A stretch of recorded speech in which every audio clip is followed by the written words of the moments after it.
Hello dear student, बहुत बहुत स्वागत अपने यूट्यूब चैनल कॉमर्स में संजीव सर में। और अब हम जो अगले का क्वेश्चन है उसके लिए हम सॉल्व कराते हैं छमाई वाला क्वेश्चन, जिसकी एनालिसिस टेबल हम आज बनाना सिखा रहे हैं। कल हमने आपके लिए जो सिंपल वाले क्वेश्चन थे उनकी एनालिसिस टेबल बनाई थी, आज छमाई वाले के लिए बता रहे हैं। और कल जो होगा वो अगला तरीका होगा, क्योंकि बहुत सारे जो क्वेश्चन हैं इस तरह के ऑलरेडी हमने पढ़ाए थे। तो यहां पर एक प्रकार से उन क्वेश्चनों के लिए हम याद दिला रहे हैं कि कैसे करके आपके लिए करना है। ओके, तो ये काफी इंपॉर्टेंट क्वेश्चन है और इसमें क्वेश्चन को सॉल्व करने से पहले ये एनालिसिस टेबल जो बनाई जाती है इसको विशेष रूप से समझेंगे। यहां पर होता है डेट ऑफ पेमेंट। ओके, पे हम लिख रहे हैं, इसका मतलब पेमेंट है। यहां पर अमाउंट ऑफ इंस्टॉलमेंट, ठीक। यहां पर इंटरेस्ट कैलकुलेशन। ओके, यहां पर निकल के आता है प्रिंसिपल अमाउंट,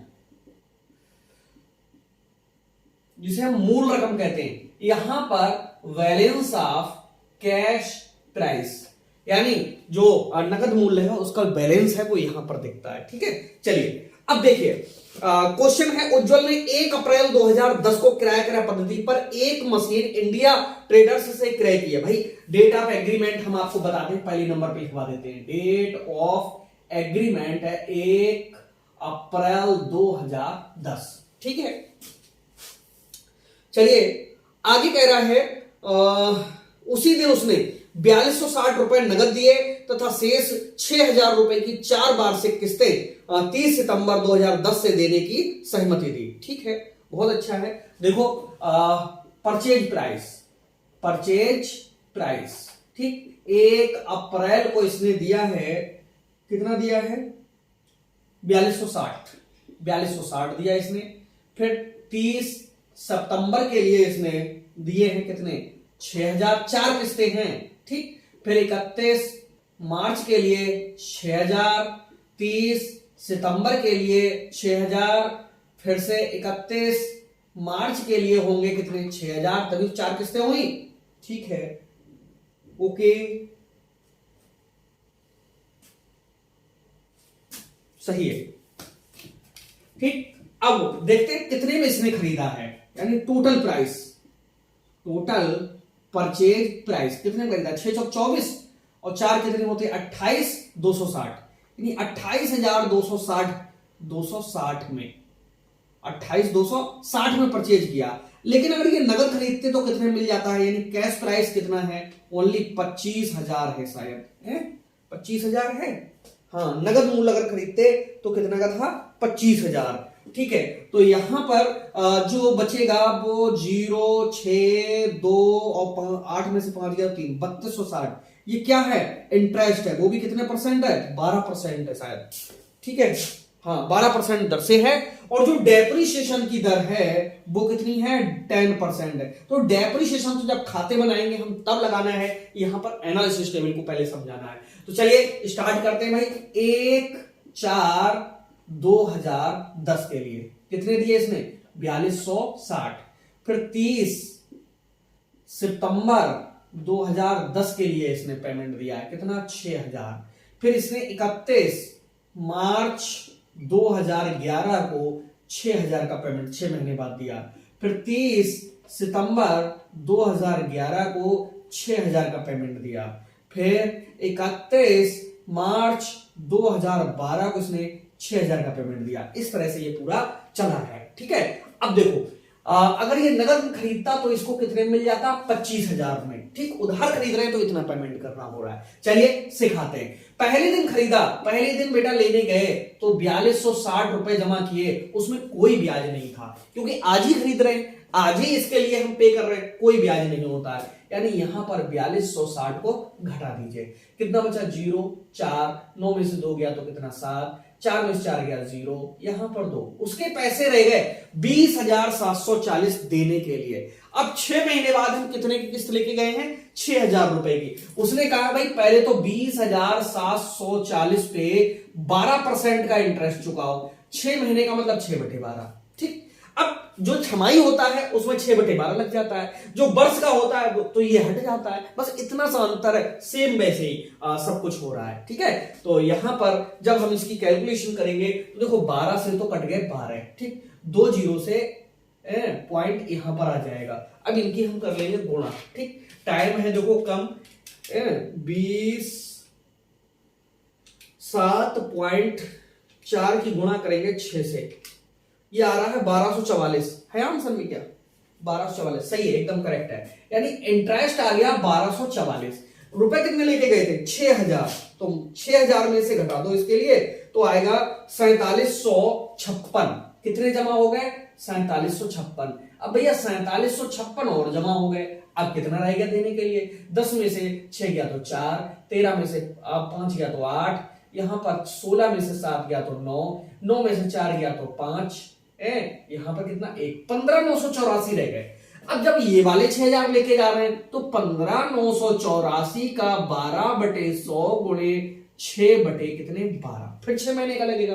ठीक, और इससे काटेंगे 12 से 12 काट दीजिए, 2 जीरो से पॉइंट यहां पर आ जाएगा। 6 की और इनकी आपस में क्या होगी गुणा होगी, 159.84 159.84 की गुणा 6 से। ठीक है, तो ये आ रहा है 959 रुपए।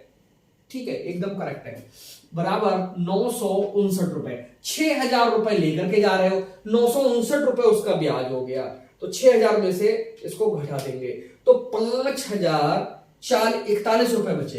5041 रुपए, ये फिर से जमा कर दो यहां पर। 5041 अब जमा हो गए। 4 में से 1 गया तो 3 बचा, 8 में से 4 गया तो 4 बचा, 9 के 9 बचे, 5 में से 5 गया 0, यहां 1। अब उसके रह गए 10,943 रुपए देने के लिए। ठीक है, ये 10,943 को यहां ले आओ, 10,943 इस पे 12/100 गुणे 6/12। क्यों लग रहा है 6/12? क्योंकि अब आपको पता चल गया कि छमाही का ब्याज होता है। ठीक है, 6 से काटेंगे 6 दूनी 12, अरे नहीं 12 से सीधे 12 काटो, 6 मत काटो, 2 जीरो हटाओ, यहां पॉइंट लगाओ, 109.43, 6 नहीं काटना है। ठीक, 109.43 109.43 की गुणा कर देंगे हम लोग कितने से 6 से। ठीक, तो बेटा 657 रुपए ब्याज, बिल्कुल सही है, 657 रुपए तो हमारा क्या हो गया ब्याज हो गया। अब 6000 में से 657 ब्याज को घटा दो, मूलधन निकल आएगा। ठीक है, माइनस कर लो कितना इसमें से 6000 में से घटा लो कितना 657, बचेगा 5343। कितना 5343, और जमा कर दो 5343। जब ये जमा कर रहे थे तो यहाँ 0 बचा, यहाँ 0 बचा, 9 में से 3 गया तो कितना 6 बचा, और यहां पर 10 में से 5 गया तो कितना 5 बचा। ठीक है, ये बचा। अब 5600 रह गया उसके देने के लिए। अब जब लास्ट बार का नंबर आए तो सबसे सरल तरीका 5600 के अपॉन में भी कितने 5600, यहां पर भी कितने 5600, टोटल करोगे अगर इसका तो पूरा पूरा 25,000 बैठेगा। ये वाला भी टोटल आप जोड़ के देख लीजिएगा। यहां पर 6000 में से 5600 घटाओ, बराबर बचेंगे 400। इनका टोटल जब करोगे तो इनका टोटल 3260 होना चाहिए। ठीक है, देखते हैं। 9 4 13 और 7 20 का शून्य, हासिल लगे 2, 4 और 5 9, 5 14 और 2 16 के 6, हासिल लगा कितना 16 में 1 2 कहां 2 और 1 3 और 9 12, 6 18 और 4 22 के 2, हासिल लगे 2 और 1 ये 3, 3260। अगर ये इंटरेस्ट बीटा आ जाए इसके बराबर 3260 के, तो समझ लेना कि जो क्वेश्चन आपने किया है वो एकदम कैसा है, सही है। तो ये एनालिसिस टेबल 1 हुई हमारी, और इसके बाद में अब जो दूसरा क्वेश्चन है उसकी भी एनालिसिस टेबल आपको बनवाते हैं, छमाही वाली। ठीक है, और चलिए इसको भी मिटा देते हैं।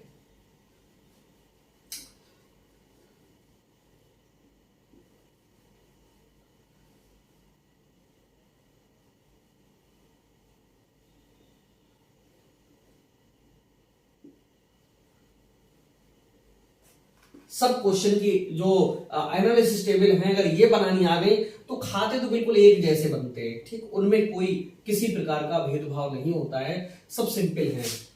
ओके, एनालिसिस टेबल में थोड़ी सी कैलकुलेशन होती है, इसी के बेस पे खाते बहुत सिंपल से ही चलेंगे। ठीक, चलिए अगला क्वेश्चन देखते हैं। अगला जो क्वेश्चन है उसमें कह रहा है 1 जनवरी 2010 को आकाश ने एक स्कूटर्स लिमिटेड से किराए क्रय पद्धति पे खरीदा और भुगतान 2,000 रुपए की 4 अर्धवार्षिक किस्तों में किया जाता है। ठीक है, भुगतान है वो 4 अर्धवार्षिक किस्तों में किया जाता है। ठीक है, चलिए, और स्कूटर का नगद मूल्य है 7,093। ठीक है, तो पहले आप क्या करोगे, यहां पर डेट ऑफ एग्रीमेंट 1 अप्रैल 2010 ही लिखा हुआ है। परचेज प्राइस में देखो down payment DOWN down payment nil है, नहीं दे रहे हैं। ठीक, 6 महीने 1 अप्रैल से 6 महीने वो 30 सितंबर होता है जाकर के दे दिए कितने 2000। 31 मार्च को दे दिए कितने 2000, फिर से 30 सितंबर को दे दिए 2000, और बाद में 31 मार्च को दे दिए कितने 2000। तो इस तरह से पेमेंट इन्होंने किया कितने का 8,000 का, और ये हुआ total purchase price. Cash price को इसमें से घटा दिया करो। ओके, नगद अगर ये खरीदते तो ये बता रहा है कितने का मिल जाता 7,093 रुपए का मिल जाता। ठीक, 7,093 रुपए का मिल जाता। जितना ज्यादा जा रहा है वो किसका जा रहा है, ब्याज का जा रहा है भाई। 10 में से 3 गया तो कितना 7, 9 में से 9 गया तो 0, 9 के यहाँ 9, 907 रुपए इसका क्या हो गया, ब्याज हो गया। ये हो गया इंटरेस्ट, और इंटरेस्ट की जो दर है वो कितने दे रहे हैं, ये 10% ब्याज लगाता है वार्षिक। ठीक, 10% है इंटरेस्ट, वार्षिक है। आकाश स्कूटर की मूल लागत पर 20% वार्षिक ह्रास काटता है, यानी बाद में जब डेप्रिसिएशन लगेगा तो 20% खाते में लगेगा। ठीक, अब इसको बनाना बहुत आसान है। देखो किस तरह से आप करोगे। इस तरह का अगर क्वेश्चन आ जाए तो अमाउंट तो है वहां बड़ी आएंगी, ठीक, छोटी नहीं आएंगी। ठीक है, 1 अप्रैल 2010 कोई पेमेंट नहीं दिया, कुछ भी नहीं दिया। 7,093 का स्कूटर है नकद में। ठीक है, चलिए 30 सितंबर 11 के 10 के लिए 2010 2/10। ठीक है, कितने दिए इसमें 2000। 31 मार्च 2011 को भी दिए हैं 2000। ठीक, 30 सितंबर 2011 को दिए हैं 2000। 31 मार्च 2012 को दिए हैं कितने 2000। अब बहुत सिंपल हो गया, बस कैलकुलेशन करना है, स्पीड में थोड़ा सा चलना होगा। यहां पर कोई पैसा दिया ही नहीं। ये 2000 जब लेके जा रहा था तो उनके 7,093 बकाया थे, यानी 7,093 पर 10% ब्याज है और 6/12 का। ठीक, ये 6/12 कहां से फिर से आ गया, ये 6/12 का मतलब यहां पर 6 महीने का ह्रास लग रहा है, क्योंकि 1 अप्रैल से 30 सितंबर तक 6 महीने होते हैं। मैंने कैलकुलेट नहीं किए, पिछले क्वेश्चन में लिखे थे तो वहीं से उठा के मैंने लिख दिए। अब इसको काटोगे तो कैसे काटना, 6 दूनी 12, 2 जीरो से 1 जीरो, ये पॉइंट यहां पर आया, यानी इनके लिए 709.3 के लिए 2 से भाग करेंगे। ठीक, 709 डिवाइडेड बाय 2, ये आ रहा है 355 रुपए। देखो यहां पर ब्याज हो गया 355 रुपए। कितने लेके गए 2000, 2000 में से 355 तो ब्याज हो गया, तो जमा कितने हुए 1645 रुपए। ठीक, यानी 1645 रुपए जमा कर दिए। 1645 यहां जमा हो गए। अब उसके कितने रह गए, 13 में से 5 गया तो 8, 8 में से 4 गया तो 4, यहां पर 10 में से 6 गया तो भी 4, और 6 में से 1 गया तो कितना 5। इतने रुपए रह गए उसके, यानी अगली बार का नंबर आया 5448 का 10/100 गुणे 6/12। ठीक, 6 से काटेंगे, दूनी 12, इससे एक ये पॉइंट यहां पर आएगा, 2 से इनके लिए काट डालो, 2 दूनी 4, 2 सत्ते 14, 2 दूनी 4, पॉइंट लगाओ, 2 चौक 8, यानी 272 रुपए इंटरेस्ट। पूरे पैसे में नहीं जाएंगे, रुपए में कैलकुलेशन करेंगे। 272 है क्या, बिल्कुल करेक्ट है। अब 2000 में से 272 तो ब्याज के हो गए, लिखो 2000 माइनस 272 को उसमें से 2 घटा, 1728 जमा हुए। 1728 फिर से जमा कर दो, 1728। बेटा 8 में से 8 गया, यहाँ 2 बचा, 14 में से 7 गया तो 7, 4 में से 1 गया तो 3। अब उसके 3720 रह गए देने के लिए। हमको क्या करना है, यहां पर लिखो 3720 का 10/100 गुणे 6 में कितने 12। देखो कितना निकल करके आता है यार, 6 से काटे, दूनी 12, इससे ये कटा, इससे ये कटा, ओके, 2 से अगर काटेंगे, 2 एकम 2, 1 बचा 17, 2 अट्ठे 16 और 2 छंग 12, 186 रुपए मात्र आए हैं। है क्या ब्याज? बिल्कुल करेक्ट, एकदम गलत हो ही नहीं रहा है भाई। 186 रुपए आ गए, 2000 लेके जा रहा है, 186 घटा लो उसमें से, 2000 माइनस 186 बराबर 1814 रुपए जमा हुए। 1814 जमा हो गए, यहाँ 1814 जमा कर दो। कितना बचा? यहाँ 6 बचा, यह 1 में से गया, कुछ नहीं बचा। 17 में से 8 गया तो कितना? 9 बचा, यहाँ 1 बचा, 1906। और लास्ट वाले में तो मैं आपको बताता हूं, कैलकुलेशन नहीं करना है। 1906 के अपान में 1906, यहां पर भी 1906, इसको जोड़ के देख लिया करो। ये जो टोटल है यही यहां पर आता है 7093। हमें करना नहीं होता है, ब्याज जोड़ के देखोगे कितना आएगा? 907 आएगा। इनको जोड़ोगे तो 907 आएगा ब्याज। लेकिन निकालोगे कैसे? यहां 2000 में से 1906 घटाएंगे तो आएगा कितना? 94 रुपए। ठीक, 94 ही तो है, सही, ठीक है, एकदम करेक्ट। तो ये एनालिसिस टेबल हमने आपको कल भी बताई थी, आज भी बताइए, स्क्रीनशॉट ले लीजिएगा। ओके, और कल से अब खाते बनाना हम आपके लिए सिखा देंगे।